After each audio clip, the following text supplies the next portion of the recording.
25শে December উপলক্ষে বা সারা বছর দোকানের মতো নরম স্পঞ্জি সম্পূর্ণ নিরামিষ বেকারি কেকের স্বাদ পেতে হলে দেখে নিন এই রেসিপিটা। নমস্কার বন্ধুরা, ভাই বোনের হেসেল ঘরে সবাইকে স্বাগত। ভিডিওটি কেউ স্কিপ করবেন না, পুরো ভিডিওটি দেখার জন্য অনুরোধ রইল। কেকটা বানানোর জন্য আমি এখানে প্রথমে একটা মিক্সিং বোল নিয়ে নিলাম। এবার এর মধ্যে দিয়ে দিলাম 1 চামচ কফি। কেক বানানোর সময় যে কোনো একটা বাটি বা কাপ মেপে নিলে উপকরণগুলোর পরিমাপ সঠিক হয়। আমি আজ এখানে এই বাটি মেপেই সবকিছু উপকরণগুলো নেব।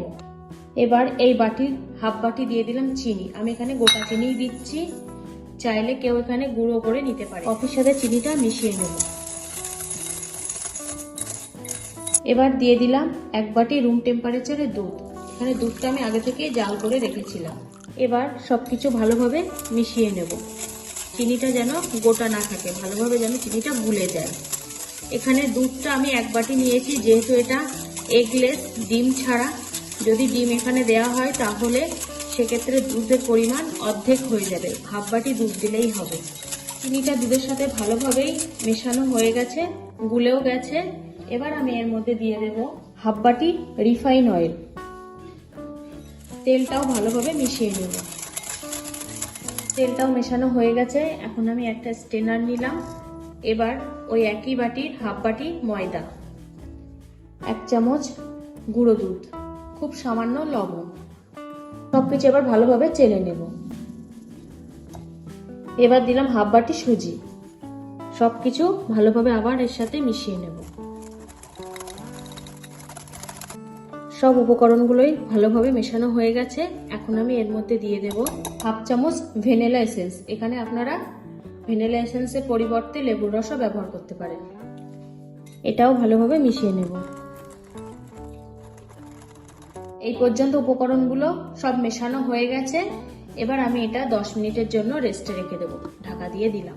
কেকের মিশ্রণটা 10 মিনিট রেস্টে আছে। ততক্ষণে আমি যে কড়াইতে কেকটা বানাবো সেটা আমি গ্যাসের ওভেন বসিয়ে দিয়েছি। 10 মিনিট আমি এটা হিট করে নেব। 10 মিনিট হয়ে গেছে। আমি এবার ঢাকাটা খুলে নিলাম। মিশ্রণটা আবার একটু ফেটিয়ে নেব। এবার এর মধ্যে দিয়ে দিলাম হাফ চামচ বেকিং পাউডার, 1/4 চামচ বেকিং সোডা। এগুলো ভালোভাবে মিশিয়ে নেব। এবার এর মধ্যে দিয়ে দেবো কিছু টুটি ফুটি। এগুলোও মিশিয়ে নেব।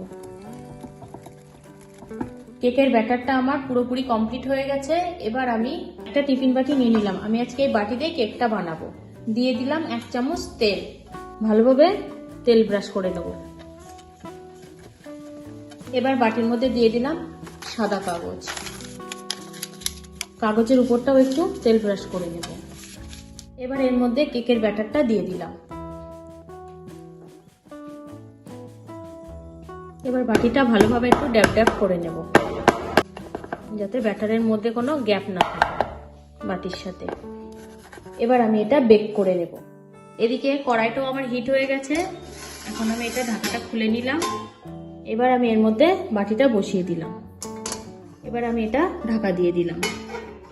15 মিনিটের জন্য ঢাকা দিলাম। 15 মিনিট পরে আমি ঢাকাটা আরেকবার খুলবো। 15 মিনিট হয়ে গেছে। আমি এবার একবার ঢাকাটা খুলবো।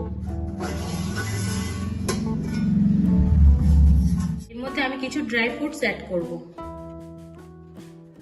আবার আমি 25 মিনিট ঢাকা দিয়ে দেবো। টোটাল আমার 40 মিনিট লাগবে কেকটা বানাতে। অবশ্যই ঢাকাটা এয়ারটাইট হতে হবে, কোনো জায়গা দিয়ে যেন ভাপ না বেরিয়ে যায়। 25 মিনিট হয়ে গেছে। আমি এবার ঢাকাটা খুলে দেখবো কেকটা কি পর্যায়ে আছে।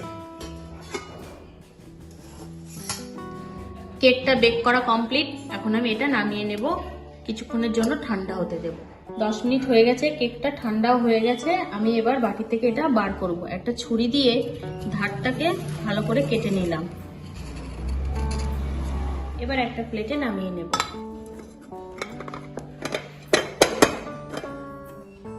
এবার আমি নিচের এই কাগজটা ছিঁড়ে নেব। আমি একটু কেটে দেখাবো ভেতরটা কতটা স্পঞ্জি হয়েছে।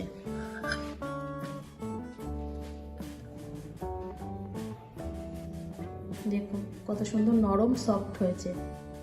আজকের রেসিপিটা তাহলে এই পর্যন্ত। যে সকল নতুন বন্ধু আমার ইউটিউব চ্যানেল থেকে দেখছেন তারা অবশ্যই চ্যানেলটিকে সাবস্ক্রাইব করে দেবেন। যে সকল বন্ধুরা ফেসবুক থেকে দেখছেন তারা অবশ্যই ফেসবুক পেজটিকে ফলো করে দেবেন। আর কেমন লাগলো আজকের রেসিপিটা কমেন্ট করে জানাতে ভুলবেন না কিন্তু। ভালো লাগলে লাইক ও শেয়ার করতে ভুলবেন না। দেখা হচ্ছে পরের কোনো রেসিপিতে।